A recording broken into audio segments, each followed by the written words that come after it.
What's going on, everybody? Welcome back. You're watching the channel Dr. Applesauce 2. My name's Will. It's another beautiful day here in Texas. I hope you guys know that I love you, God loves you, and that there is an awesome plan for your life. I am on vacation out at a cabin in the middle of nowhere, and I don't even know if I'm going to upload this video or not. I might. We might not. We're going to see. I just want to have an unscripted conversation with you guys about the state of Pokemon, where we are with Pokemon, what's going on with Pokemon post pandemic, and kind of what I think about everything. And I think we really have, in my opinion, there's three things we gotta look at when we're talking about the state of the Pokemon card hobby, right? Three things, and then we got to think about like the actual TCG and playability of the TCG. And as the camera shifts, you're going to see light and dark.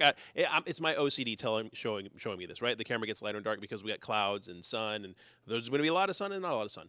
So there's a few things we got to talk about in this, okay? We got to think about vintage, we got to think about modern, and we got to think about what's happening right now with the sets that are releasing right now. So, state of Pokemon, I think vintage is in a great place if you're just wanting to pick things up and you're wanting to be able to get, cards for your sets, things of that nature.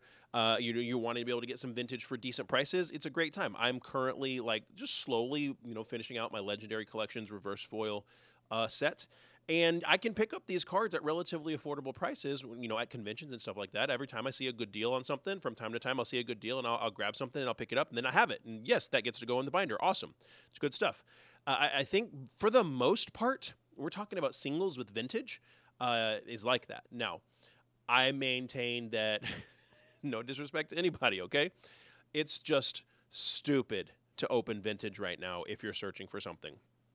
You have a 99.9% chance of losing your money if you open a vintage pack to look for something. Now, if you just have the money and you just want to open the pack, or you want to support a streamer or somebody like that and buy a pack from them and hope to get something great, or you want to open a base set pack and hope that you get a pack fresh Charizard so that you can grade it and hopefully it's worth a 9, then more power to you. There's absolutely nothing wrong with doing that. That's a lot of hoping, but there's nothing wrong with doing any of that, right? If that's what you want to do, then go for it. But as far as vintage, I think it's in a great place where it just doesn't make sense to buy packs to open them. You're not going to make any money off of it. But if you want to get singles, it's a good time to buy the singles that you want. There's a lot of good deals to be had out there. I'm lucky enough to get to travel around. I go to a bunch of different conventions. I go to a bunch of different collecticons. I go to every local convention that I can go to because I'm really trying to solidify a career in the convention space, and hopefully there'll be some cool stuff happening with that I can tell you all about in the future. But I do see a lot of great deals out there. So for the vintage world, I think it's a great time to buy vintage. Could it go lower? It could. Could it go higher? It could. But in my opinion, as things are already relatively affordable, and for most of the singles that you may want, not a bad idea to pick up some stuff. That's my opinion on vintage. You guys can agree or disagree, let me know. But when I talk about modern, Sword and Shield, going crazy. Sword and Shield's awesome, right? Like, we've all known that Sword and Shield was a great set. Sword and Shield just kind of going buku right now. And that's to be expected because it's not the current era anymore. And especially Sword and Shield alternate arts, going bonkers to the moon. We can decry market manipulation, we can decry buyouts, whatever. And I'm even one of those people. I will look at these things and say, okay, maybe this doesn't look right. Maybe there is some market manipulation. Maybe there are some buyouts happening. I don't really know. And maybe it is. That is something that could be happening. That is something that very well is possible. But the reality is we're not in the Sword and Shield era anymore. And the Sword and Shield alternate arts are bangarang. They're fantastically beautiful cards. And anybody that wanted any of them has had multiple years to pick them up at prices that were much more affordable than they are now. That's pretty much my opinion on what's going on with Sword and Shields. Now, are the insane prices on some of these alternate arts going to stick? I think we got to look back a few months ago to what happened with Sun and Moon and how a lot of the Sun and Moon alternate arts got bought out. And if you go, and I didn't do all this research, but you can look and see. If you go to TCG Player and you look at some of these big bangarang Sun and Moon alts, they had these huge spikes, and then about 3 months after the spikes, we saw them drop. Not to where they were lower than they were before, but lower, right, to a more reasonable price. I think we might see the same thing with some of the Sword and Shield alternate arts that are kind of going crazy. The alternate art Giratina, the alternate art Moonbryon, some of those that are going a little nuts. I think we're going to see something like that probably here in the next 60 days or so, where we see some of those cards correct in value a little bit. Now, they'll still be more expensive than they were, but not quite as expensive as they are. So that's kind of my piece for Sword and Shield. Beautiful cards. If you want to speculate on something, probably a good time to start buying up all the alternate arts that you can that are less than $20 right now. And talking about Evolving Skies, anything that's an evolution from Evolving Skies, the rainbows, the full arts, while they're cheap, buy them. Because those are going to be beloved and coveted, okay? So now let's talk about Scarlet and Violet. Yesterday's video was about Scarlet and Violet, about how most Scarlet and Violet products are basically sold out from the distribution level, which is interesting, with several of them not really being available from distributors to basically place on a list to say, hey, whenever these become available again, I want to buy more. What's going to happen with those? Is Pokemon going to just only have stuff available on their website, on the Pokemon Center? Is stuff going to be restocked to high heaven?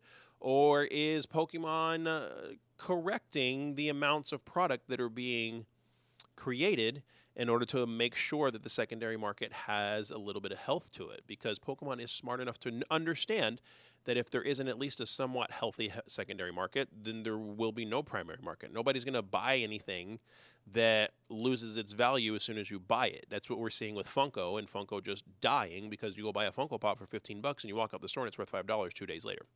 Pokemon's smart enough not to do that, right? So we're seeing with Scarlet and Violet that.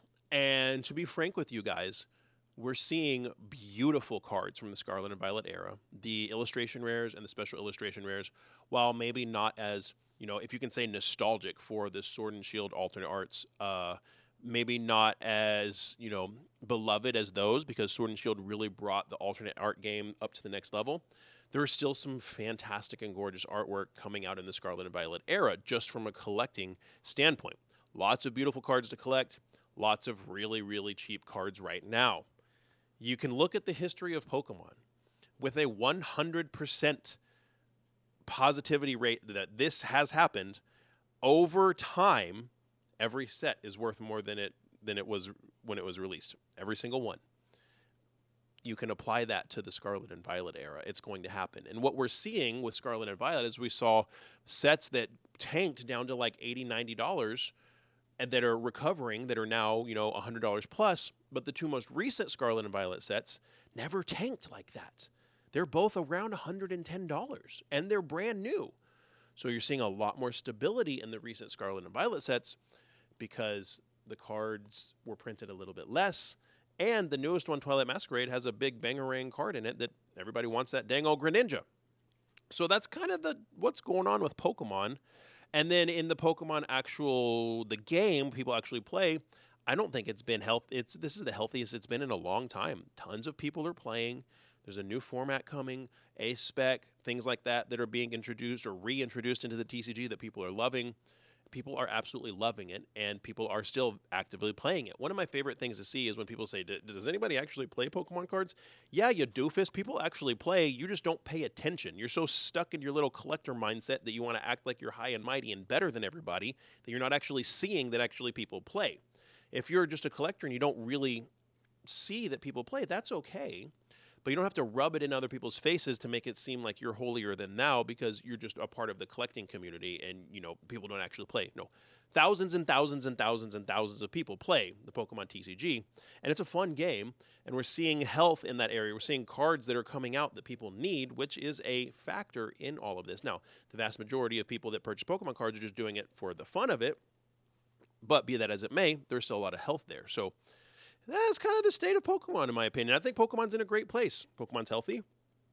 Things are selling. We're seeing the Scarlet and Violet era correct. Sword and Shield era is getting, more and more expensive and more coveted. Modern is, affordable to get, and it's not like you're not just immediately priced out of it. You might be priced out of buying booster packs, but you're not immediately priced out of just buying the cards that you want. So I think it's in a healthy place. What do you think? I don't know. There's people that run around and say, hey, Pokemon's dying and taking pictures of full shelves just so they can get clicks because they don't actually have any good content ideas. I don't know. Do you agree with those people? Let me know in the comments below what you think. I'd love to know. And if you like this video, give it a thumbs up. It's free for you to do that. If you subscribe, hit that notification bell. It helps so much. It's a great way for you to support the channel. And if you enjoyed this one, watch that one right there. And like I always say, find somebody to love and serve today. Be the change you want to see in the world. Come to Kansas City Collecticon. I'll be there this weekend.